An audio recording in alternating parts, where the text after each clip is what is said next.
Assalamu alaikum students. Is karo start lines and angles chapter next lecture. Clear? Yes lectures mas karo kya tharm is prove. Yes is azish tharm chi kya wanan dapan to kariu sa prove कि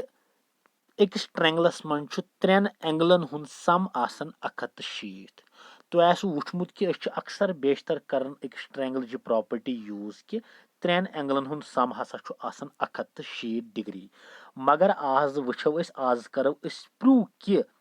अकिस ट्रेंगलस मज कत पे train एंगलन हुन सम आसन 170 मीनस अगर बह triangle थवन ए B सी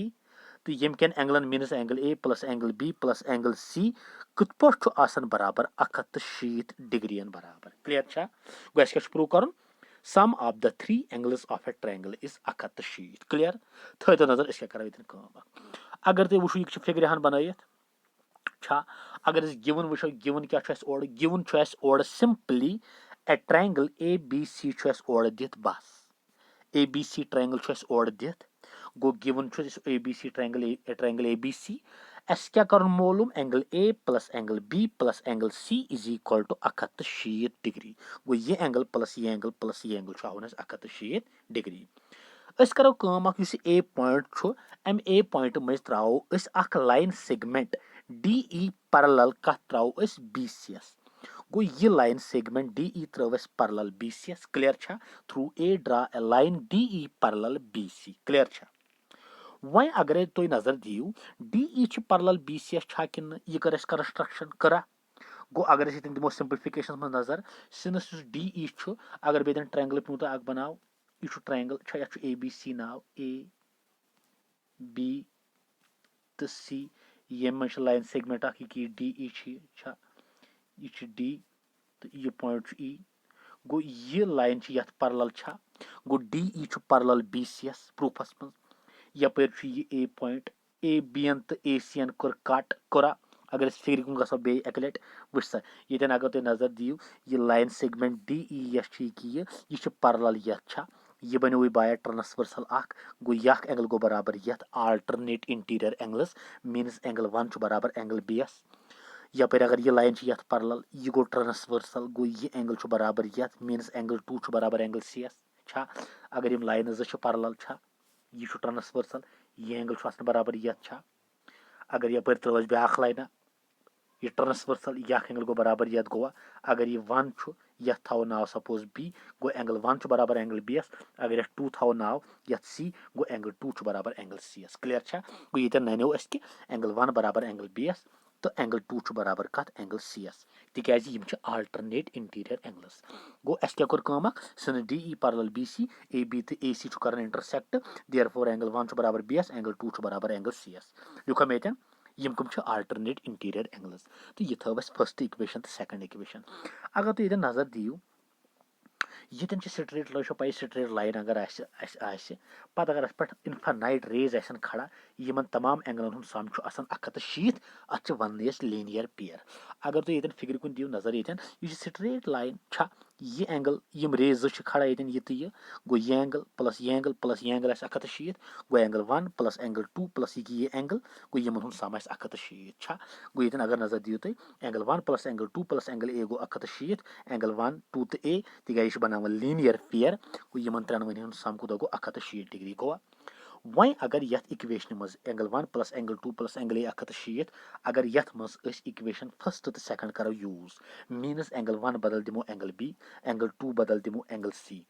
तो A is equal to 170 गो एंगल वन बदल गो एंगल बी टू बदल गो एंगल सी गोवा तो angle A is equal to 170 अगर ऑर्डरस मज लिखो गोड angle A plus angle B plus angle C is equal to 170 ये कर प्रूव गो अस कोर प्रूव कि त्रेन एंगल्स तहन sum of the three angles of a triangle is 170 मकल थार्म तो कर वो नेक्स्ट थार्म प्रूव वो त्र ब्या थार्म क्या वन ब्या थार्म दपान if one side of a triangle is produced suppose अगर कह ट्रायंगल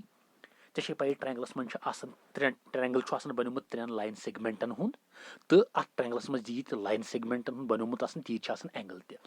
दपान अगर अकिस ट्रायंगलस मज साइड करो produce suppose B C side कोर प्रोड्यूस डी एस तामत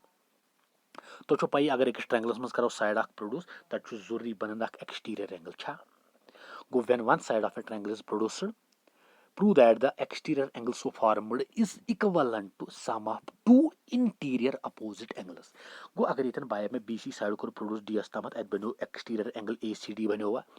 चे वन यह एक्सटीरियर एंगल ACD बराबर sum of two interior opposite angles वुच सा ये एंगल यह नी कह यह एडजस्टेंट एंगल तेल कुस यह गो इंटीरियर तो यह इंटीरियर यम जो इंटीरियर अपोजिट एंगल गो चे हवन एंगल ACD बराबर angle A plus angle B yes clear ये अगर नजर दिमो गिवन क्या given A triangle ABC in which side BC produce कर डी तम कि गो ABC ट्रायंगल BC साइड आव कर प्रोड्यूस डी तम साइड ACD बनो एक्सटीरियर एंगल बनो तो अस क्या कर मालूम एंगल ACD एक्सटीरियर एंगल बराबर sum of two interior opposite angles मतलब ACD बराबर angle A plus angle B clear अगर ये ABC ट्रायंगल तुलो पत करो अत मज एंगल सम प्रॉपर्टी यूज यस वही कर थारम प्रूव कि अकिस ट्रायंगलस मन त्रेन एंगल सम 160 गो in triangle ABC angle A plus angle B plus angle C गो 160 गोवा गो angle A plus angle B plus angle C 160 angle sum property छा किन ये गई फर्स्ट इक्वेशन मगर अगर स बाय ये नजर दिख यस BD है ना BD बाय स्ट्रेट लाइन ये ये पे रे खड़ा ये एंगल प्लस ये एंगल 160 लीनियर पेयर गो एंगल ACB प्लस ACD गो 160 लीनियर पेयर गो अगर दी नजर तुम also angle ACB plus ACD 160 तक लीनियर पेयर बनावन ACB प्लस ACD गो 160 फ्राम इक्वेशन फर्स्ट सेकंड अगर कंपेयर करो ये गई फर्स्ट इक्वेशन ये गई सेकंड अगर इन दोन करो कंपेयर पान वही योर ते 160 योर ते 160 ये LHS गो बराबर RHS ऑटोमेटिकली बराबर गो angle A plus angle B plus angle C गो बराबर कत angle ACB plus angle ACD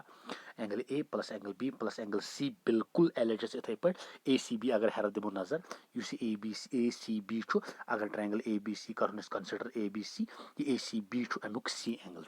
गो ACB बदल हेको लिखित एंगल C सो गो angle A plus angle B plus angle C ACB बदल गो angle C plus angle ACD so गो ये एंगल C तो ये एंगल C गो कैंसल योर रुद angle A plus angle B is equal to angle ACD ये एंगल और ACD लिखो ये मैं लिखो angle A plus angle B मगर यो है एंगल ACD एक्सटीरियर एंगल वो एक्सटीरियर एंगल बराबर sum of two interior opposite angles clear गो एंगल ACD बराबर angle A plus angle B गो एक्सटीरियर एंगल द्रावज बराबर का sum of two interior opposite angles clear angle A plus angle B गो ये द्रा बराबर यथ प्लस यथ मकलिया व्याक थारम ओके मकलिया थारम तमाम एम चैप्टर वन गन लास्ट एक्सरसाइज कुन गो एक्सरसाइज 6.3 6.3 गोड क्वेश्चन क्या नजर थो तुम दपन इन फिग बिलो साइड्स QP तो RQ Amik triangle PQR produce कर तुम पी ये अकिस ट्रायंगलस मज कह साइड प्रोड्यूस कर बन एक्सटीरियर एंगल ये अमुत QP प्रोड्यूस कर बे RQ गो QP प्रोड्यूस कर बे आव कर RQ ये QP आव प्रोड्यूस कर बनो एक्सटीरियर एंगल SPR 135 ओडे ये RQ आव प्रोड्यूस कर टी तम बनो एंगल कुस PQT या TQP 110 बनो मगर अगर तुम ये दिव नजर ये 110 एक्सटीरियर एंगल यह एंगल्स प्लस यथ angles because winch theorem an exterior angle is equal to sum of two interior opposite angles go angle TQP या PQT go बराबर angle P plus angle PRQ छा क्लियर किन वो थो कथ पे करो सिंप्लिफिकेशन अगर तुम ये दिव नजर we have angle QPR plus angle SPR is 160 गो एस कोर एंगल QPR कुछ एंगल QPR अगर नजर दिव तुम QPR ये एंगल प्लस ये SPR 160 लीनियर पेयर मगर QPR बाया पता क्या SPR 135 गो SPR बदल दिख 135 गो QPR प्लस 135 QPR जो स्टेप मे लिखुम क्या वो QPR इथे पे सह गो QPR plus SPR 135 is equal to 160 सह गो एंगल QPR गो बराबर 160 135 तर जोड़ी बन माइनस गो सह गो 135 सह गो QPR गो बराबर 160 135 सह गो 530 द्रावा गो एंगल QPR द्रा 530 द्रावा QPR द्रा 530 गो ये कि ये एंगल द्राव 530 वो बाया अगर ये 530 द्राव ना यपर exterior angle P Q T बराबर angle P plus angle P R Q या angle Q P R plus angle P R Q and exterior angle is equal to sum of two interior opposite angles गो angle P Q T ये angle गो बराबर यथ angles plus यथ angles means angle P Q T गो बराबर कथ angles Q P R plus angle P R Q कर मालूम P Q T 110 is equal to Q P R 35 plus angle P R Q 35 योर सह गो 110 minus 35 ये कर सह गो 110 माइनस 35 गो पी आर क्यू सह गो 10 वाला 35 सह गो 65 सह गो 65 द्राव राजा क्या सह गो 65 द्राव पी आर क्यू यो पी आर क्यू मालूम कर ओके ये मोक्लो लास्ट एक्सरसाइज हूँ क्वेश्चन नेक्स्ट लेक्चरस मज करो करो बाकी क्वेश्चन ओके अल्लाह।